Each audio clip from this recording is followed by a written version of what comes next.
बिहार में RJD supremo Tejashwi Yadav को मेरी एक सलाह। अब मोदी सरकार साम दाम दंड भेद से अपनी पूरी ताकत के साथ आपके पीछे आने वाली है। आपको बर्बाद करने की कोई कसर नहीं छोड़ने वाली है, क्योंकि कल आपने जो विधानसभा में भाषण दिया, बिहार की राजनीति में इस वक्त जितने भी राजनेता हैं उनमें आपका कद सबसे बड़ा हो गया है। कुछ लम्हों का इंतजार कीजिएगा दोस्तों, मैं आपको बतलाऊंगा कि तेजस्वी यादव ने कल किस तरह का भाषण दिया और किस तरह से वो भाषण जो है बिहार की राजनीति का एक ऐतिहासिक, एक गेम चेंजिंग भाषण हो गया है। मगर सबसे पहले राजनीति के हॉल ऑफ शेम से 3 चेहरे मैं आपको दिखाना चाहता हूं। ये 3 चेहरे तेजस्वी यादव से सीख सकते थे, मगर अपनी निजी महत्वाकांक्षाओं के चलते ये लोग भाजपा की गोद में या तो बैठ चुके हैं या बैठने वाले हैं। मिलिंद देवड़ा, 35 साल की उम्र में यह व्यक्ति यूपीए 2 में मंत्री था। 10 साल से सांसद नहीं थे, कुलबुला रहे थे, फड़फड़ा रहे थे। अपनी पूरी विरासत को तिलांजलि देकर भाजपा की गोद में बैठ गए, यानी कि एकनाथ शिंदे गुट में जाकर शामिल हो गए। अशोक चव्हाण, कल ही इन्होंने कांग्रेस छोड़ दी है। अभी तय नहीं है कि भाजपा जाएंगे नहीं जाएंगे, मगर लगभग माना जाए कि ये भाजपा जाएंगे। क्यों?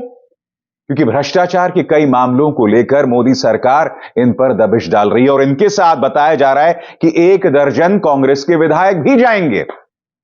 ये भी तेजस्वी यादव से सीख सकते हैं, और तेजस्वी ना सही राहुल गांधी से सीख सकते थे।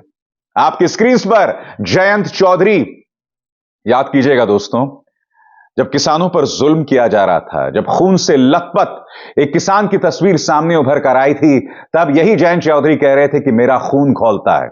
तब यही जयंत चौधरी कह रहे थे कि भाजपा में जो किसान हैं, लात मारो भाजपा को और यहां आ जाओ। आज किसने किसको लात मारी है, किसने किसके आत्मसम्मान को लात मारी है, दुनिया देख रही है। मैं आपको दिखलाऊंगा दोस्तों कि तेजस्वी यादव किस तरह से विपक्ष के लिए प्रेरणा साबित हो सकते हैं। एक तरफ तेजस्वी हैं और साथ ही राहुल गांधी भी हैं। राहुल गांधी की न्याय यात्रा चल रही है दोस्तों, और कल एक दिलचस्प नजारा देखने को मिला। सामने भाजपा के कार्यकर्ता थे जो नारे लगा रहे थे। राहुल उनसे डर सकते थे, मगर नहीं, उन्होंने अपनी गाड़ी को रोका, अपने कारवां को रोका, और फिर क्या मंजर हुआ आप खुद देखिए।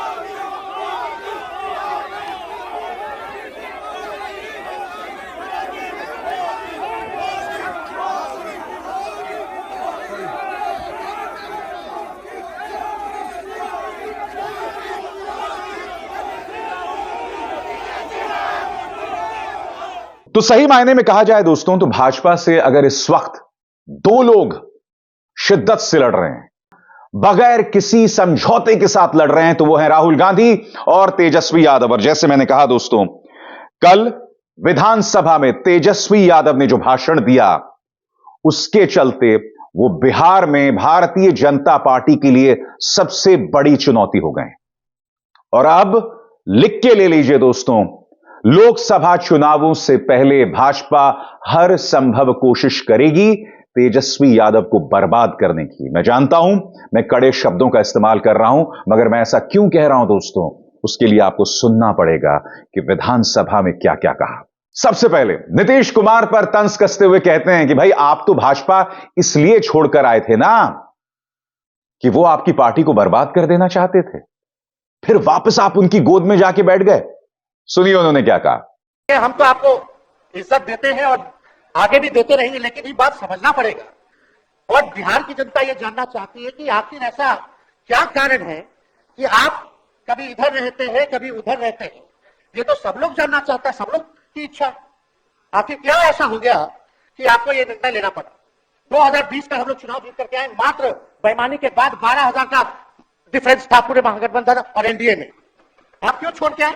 आपने यही बोला था ना कि हम एनडीए इसीलिए छोड़ रहे हैं क्योंकि हमारे पार्टी को तोड़ा जा रहा है, हमारे विधायकों को प्रलोभन दिया जा रहा है। और आपने ये कहा था मर जाएंगे मिट जाएंगी, तो आप कहते ही रहते हैं, हमेशा लगातार ही कहते रहते हैं।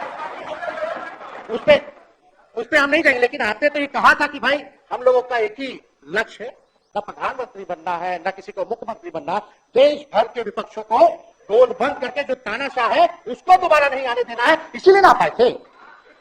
और आप जब गवर्नर हाउस गए मुख्यमंत्री जी, जब आप बाहर आए तो आपने बोला कि आपका मन नहीं लग रहा था। आपने ये बोला कि मन नहीं लग रहा था। मन नहीं लगेगा तो हम लोग नाचने गाने के लिए थोड़ी, आपका मन लगाने के लिए, हम तो आपका साथ ना देने के लिए थे कि जो काम आप बोलते थे असंभव है उसको हम लोगों ने मुमकिन करके दिखाने का काम किया। आपने 2020 के चुनाव में क्या कहा था? झूठ मत बोलिएगा, देखिए हम आप लोग से उम्र में छोटे, अपने बाप के पास से लाएगा, जेल से पैसा लाएगा नौकरी बांटेगा और संभव है, क्या बोले थे? और हमने उस समय चुनाव के दौरान रोजगार पर विशेष तौर पे हमने बोला था, हमने सर्टिफिकेट अध्ययन किया, रिक्त पदे हैं इतनी इतनी है, उसको हम लोग जो है भरने का काम करेंगे। हमको दुख इस बात का नहीं है कि हम लोग विपक्ष में आ गए, हमको तो खुशी है कि उन 17 महीनों में जो देश में किसी सरकार ने नहीं किया उसको हमारी महागठबंधन सरकार ने करने का काम किया। और सुना आपने, अंत में उन्होंने नौकरी वाली बात कही। दरअसल यही जो है तेजस्वी यादव की अपील है युवाओं में। वो लगातार युवाओं से बोल रहे हैं कि तुम्हें मंदिर मस्जिद के नाम पर लड़ना है या नौकरी हासिल करनी है।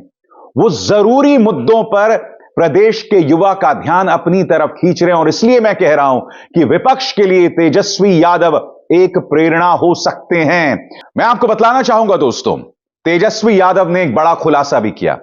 उन्होंने कहा कि जब नीतीश कुमार ने भाजपा का साथ छोड़ा था तब वो नीतीश कुमार के साथ नहीं जाना चाहते थे। उन्होंने ये तक कहा कि हम सरकार को बाहर से समर्थन करते और कोई भी माई का लाल सरकार नहीं गिरा सकता था।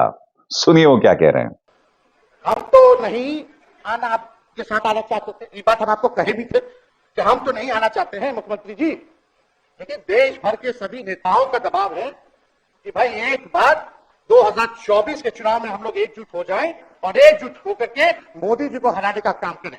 तब हमने क्या कहा था मुख्यमंत्री जी, याद है? विजय जी है आप भी सामने, हम कहते मुख्यमंत्री जी हम सरकार में नहीं आएंगे, हम बाहर रह करके आपको समर्थन देंगे और आपकी सरकार को कोई खतरा नहीं होगा, आप चलाइए सरकार, निफिक्र होकर के चलाइए, क्योंकि हम लोगों का भी लक्ष्य है कि भाजपा को देश से भगाने का काम करें। सांप्रदायिक शक्तियों की जो विचारधारा जो समाज में जहर होने का काम करती है उसको हम लोग भगाने का काम करें। इसीलिए ना हम लोग एक साथ आए थे, और तो कोई कारण नहीं था। अब हम को बताना हम नहीं चाहते हैं कि दशरथ तो नहीं चाहते थे राम वनवास जाए, लेकिन कैकेयी जरूर चाहते थे कि राम जो है वनवास चले जाए। मुख्यमंत्री जी आप हमको बेटा कहे हैं, हम चाहते हैं कि आप लंबी उम्र रहिए और जो सिलसिला आपने चलाया था उसको जरूर आगे चलाइए, उसमें हमारा समर्थन रहेगा। रोजगार बांटिए, नौकरी बांटिए जो गांधी मैदान से आपने ऐलान किया था, लेकिन कैकेयी को भी पहचानिए, कौन कौन कैकेयी बैठा हुआ है आपके साथ। कैकेयी को पहचानिए, यानी कि धार्मिक प्रतीकों का बहुत ही चतुराई के साथ तेजस्वी इस्तेमाल कर रहे हैं। और यहां पर कोई बनावटी बात नहीं दिखाई देती, यहां पर आपको ठेठ राजनीति दिखाई देती है, और उसमें वो धार्मिक प्रतीकों का इस्तेमाल कर रहे हैं। उनके सामने सम्राट चौधरी भी थे, भाजपा नेता जो आज डिप्टी चीफ मिनिस्टर हैं। वो सम्राट चौधरी नीतीश कुमार के साथ बैठे हुए थे। सुनिए तेजस्वी ने क्या कहा। सम्राट चौधरी की पगड़ी पहनते, फालतू की तरह पहनते हैं, उतारने का बात करते हैं। ये सब करो, फिल्म का शूटिंग चल रहा है महोदय, आप बांध लीजिए पगड़ी, चलो हम मैदान में, आप खोलिएगा। अरे हम कोई गलत बात नहीं है, सुन लो यार। नवीन जी सुनिए ना, पथ निर्माण मिल जाए, बहुत कृपा होगी, आप आगे काम कीजिएगा, बैठिए ना।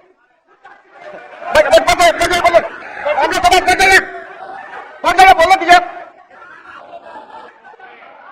तो उपाध्यक्ष महोदय बोले कि बाकी आप शांति से बचिए, आप जब बोलिएगा इधर नहीं तो बोलेगा, आप शांति से बनाए रखें। हमें विश्वास है कि हमारे एक और चाचा विजेंद्र जी बैठे हैं यहाँ, हमको जरूर लगता है कि इन्होंने जरूर सलाह दी होगी सम्राट चौधरी जी को पगड़ी उतार लो। दिए कि नहीं दिए? आप तो हमको सलाह देते थे, हमको पता है आपके मन में भी पीड़ा है, दर्द है, लेकिन आप एकदम अपने नेता के साथ जो निर्णय है उसी में लेते हैं। लेकिन नेता तो निर्णय लेते हैं, साथ देना चाहिए, लेकिन कभी कोई सलाह और एक स्टैंड भी लेना चाहिए कि कोई गलत निर्णय ना हो। इससे नेता का ही नुकसान होता, इससे नेता का ही नुकसान होगा, तो इस बात की तो हमको चिंता रहेगी। अभी सम्राट चौधरी जी क्या क्या बोलते थे उस पर हम नहीं जाना चाहेंगे, लेकिन सम्राट चौधरी जी के पिता भी हमारे दल में रहे हैं और उनका शब्द मुख्यमंत्री जी के लिए क्या क्या रहा है वो हम यहाँ नहीं बताना चाहते। आपके भी दिल में है, आपके भी कान में है, आप लोगों के भी होश में है, और पूरा बिहार बच्चा बच्चा से पूछ लीजिए कि अब कोई ऐसा सुन नहीं दे रहा, अरे सुन तो लोग है, किसी भी बिहार में बच्चा बच्चा से पूछ लीजिए कि क्या होने जाएगा, नीतीश जी पे भरोसा है कि नहीं है, वो क्या क्या शब्द का प्रयोग करेंगे जो हम लेना नहीं चाहते। और मोदी जी का गारंटी तो बहुत मजबूत वाला गारंटी है। ए मोदी जी के गारंटी वालों, क्या मोदी जी गारंटी लेंगे फिर से पलटेंगे कि नहीं पलटेंगे, जरा बता के दिखा दो, बताइए मोदी जी के गारंटी वालों, बताओ बताइए पलटेंगे कि नहीं पलटेंगे मोदी जी का गारंटी। मोदी की गारंटी, क्या वो गारंटी ले सकते हैं कि नीतीश कुमार पलटेंगे या नहीं? और फिर निहायत ही ड्रामाई अंदाज में, निहायत ही अग्रेसिव अंदाज में उन्होंने इस बात का ऐलान कर दिया कि मोदी को बिहार में रोकने का काम आपका भतीजा करेगा। तेजस्वी यादव ने जो बात कही ना दोस्तों, इसकी गूंज बिहार की हर गली में सुनाई दे रही है। सुनिए उन्होंने क्या कहा। ये आप मुख्यमंत्री हैं, सबसे बड़ा दल हमारा है, कम से कम एक बार बुला के बोल देना चाहिए, करो आपको हम कुछ कहते हैं, आप बताइए हम आपको कुछ कहे हैं, कितना अच्छा हम लोग बातचीत करते थे, हर चीज करते थे, लेकिन अब चलिए ठीक है, अच्छे पल को तो हम जिंदगी भर याद करेंगे, सुजो को रखेंगे, उसमें हमारे मन में कोई खोट नहीं। और हम लोग एकदम मजबूती के साथ झंडा गाड़ के खड़े हैं कि आपने जो संकल्प, महोदय मुख्यमंत्री जी, आज तो आपसे हम कह ही सकते हैं ना, आप तो बुलाए नहीं, खुद ही चले गए गवर्नर हाउस, लेकिन आज हम इतना तो आपसे कह सकते हैं ना, इतना बात तो कह सकते थे कि आप बुला लेते, हम लोग बात कर लेते, नहीं है ठीक है तो उसका भी व्यवस्था कर देते। अगर हमारे सरकार से, हमारे मंत्रियों से दिक्कत है तो फिर से बाहर से समर्थन दे देते और कोई माई का लाल हिला देता उस सरकार को। ये मन में शंका मत पालिएगा, जब हमने आपसे कमिटमेंट कर दिया था तो मन में कभी भी शंका, आपके मन में भी हम बोलते थे कोई कंफ्यूजन होगा तो बुला करके बात कर लीजिए, दूर कर लीजिए। क्यों? क्योंकि हम आपको अपना परिवार समझते हैं, हम लोग समाजवादी परिवार के हैं मुख्यमंत्री जी, और इसको ध्यान में रखना चाहिए। विजेंद्र जी, विजय जी, सब लोग की बात रखना चाहिए। और हम कहना चाहते हैं, जो आप झंडा लेकर के चले थे कि मोदी जी को देश में रोकना है, आपका भतीजा झंडा उठा करके मोदी जी को बिहार में रोकना। तेजस्वी यादव अपनी राजनीति को लेकर इसलिए आश्वस्त हैं क्योंकि उनका जो पिच है वो स्पष्ट है। वो उन मुद्दों पर ध्यान नहीं दे रहे हैं जिससे जनता को बांटा जा सके। वो नौकरी की बात कर रहे हैं, वो जरूरी मुद्दों की बात कर रहे हैं, वो स्वास्थ्य की बात कर रहे हैं, और वो कह रहे हैं कि हम 17 महीने साथ थे और उन 17 महीनों में मैंने बतला दिया कि थके हारों से भी काम करवाया जा सकता है। देखिए नौकरी और 17 महीनों वाली बात पर उन्होंने क्या कहा। अरे कब्जा छुड़वाने चले थे, अब तो खुद ही कब्जा इन पे हो गया। अब देख लीजिए, लेकिन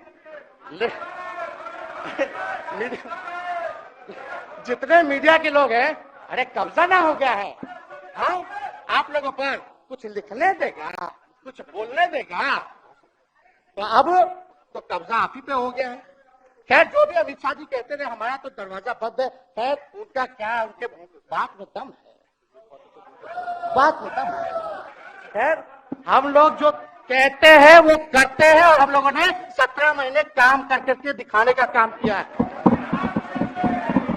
नौकरियां तो निकल ही रही है, और कई बार मुख्यमंत्री जी जब हम आपसे मिलने गए थे, जब सरकार बनाना था हम लोगों को, तो मेरा सबसे पहला कंडीशन, विजेंद्र जी आपको याद होगा, हम बोले थे कि हम अगर आपके साथ आएंगे तो भाजपा के रोकने के लिए तो आएंगे, लेकिन साथ में आप हमको विश्वास दिलाइए कि हमने जो जनता से हमने कमिटमेंट करने का काम किया कि 10 लाख सरकारी नौकरी देंगे, आप वो करवाइएगा अपने नेतृत्व में। मुख्यमंत्री जी बोले हो जाएगा, हो जाएगा। और दूसरा दिन अपने अधिकारी को भेज देते हैं, जब हम लोग वोट ले लिए, अपने सिद्धार्थ जी होंगे, ठीक है विजय जी, विजय जी ठीक है ना, एक वित्त मंत्री थे ना, तो वित्त सेक्रेटरी थे उस समय सिद्धार्थ जी, तो सिद्धार्थ जी को भेजा गया, बहुत काबिल अधिकारी है, बहुत सम्मान है हमारा। तो सिद्धार्थ जी आकर के हमारे पास बोलते, हम बोले मुख्यमंत्री जी को क्या हुआ, नौकरी का क्या हुआ, दीपक जी को बोले, मुख्यमंत्री जी को बोले, विजय जी को बोले, सब बोल रहा है कि आपने वादा किया था चुनाव में, हालांकि हम तो सीएम बने नहीं कि हम 10 कब कर देते, लेकिन उप मुख्यमंत्री बने, फिर भी हमारे पर जिम्मेदारी थी, फिर भी हमने इस बात को कई बार जो है कहा। तो उसके बाद फोन आता है और कहा जाता है कि सिद्धार्थ जी जा रहे हैं, फाइनेंस सेक्रेटरी हैं, मुख्यमंत्री जी के भी प्रधान सचिव हैं, वो आपको एक्सप्लेन कर देंगे। तेजस्वी यादव बहुत ही चतुराई से जनता दल यूनाइटेड के विधायकों के लिए असहज करने वाली स्थितियां पैदा कर रहे हैं। वो लगातार कह रहे थे कि भाई नीतीश कुमार तो एक ही कार्यकाल में उन्होंने 3 बार मुख्यमंत्री पद की शपथ ले ली। आप जब जनता के सामने जाइएगा तो आप क्या जवाब देंगे? तो जनता दल यूनाइटेड के एक विधायक ने उनसे कहा कि आप क्या जवाब देंगे? तो सुनिए तेजस्वी यादव ने एक बार फिर नौकरी वाला पंच किस तरह से मारा। स्थिरता जब तक नहीं रहेगी कोई सरकार में, जब तक कोई स्टेबिलिटी नहीं रहेगी सरकार में, तब तक विकास संभव नहीं है। और हमको तो पीड़ा होती है जनता दल यूनाइटेड के विधायकों के प्रति इस बात के लिए कि मुख्यमंत्री जी तो इधर से उधर भाग गुना कर लेते हैं, जो करना है कर लेते हैं, लेकिन जनता के बीच तो आप विधायक ही लोग ना जाकर के जवाब देगा, तो आप ही लोग ना दीजिएगा। अब आपसे कोई पूछेगा कहा है बताओ नीतीश जी 3 बार शपथ लिए, तो क्या बोलिएगा? तू गरियात रहो पहले, अब तू पढ़ाई करते रहो, क्या बोलबो?